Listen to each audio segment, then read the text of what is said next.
So late last month, I was traveling in Northern Europe and had the opportunity to meet a Renault sales executive. We hit it off chatting about my love of EVs, F1 racing, and cars in general, to include classic ones.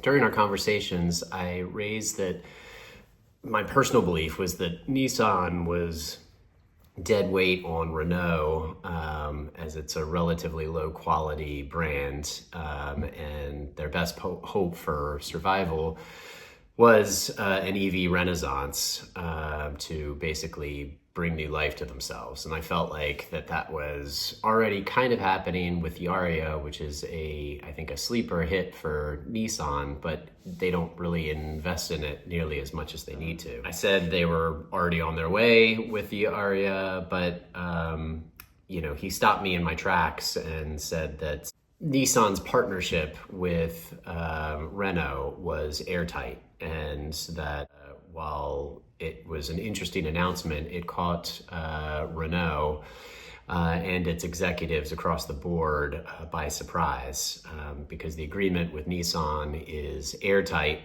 and already lawyers are circling at Renault, and the knives are out.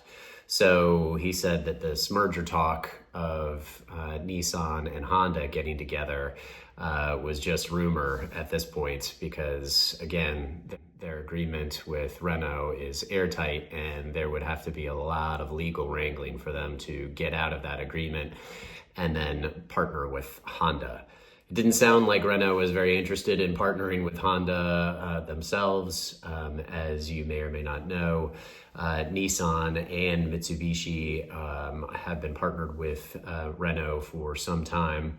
In fact, Renault and Nissan's partnership dates back to 1999, with over 450,000 employees between the two of them and 8 brands to include Mitsubishi. So this talk of a merger between Honda and Nissan was definitely a surprise to my source, and they were taken aback by it, as well as upset by it. And so whatever happens next, it's far from over.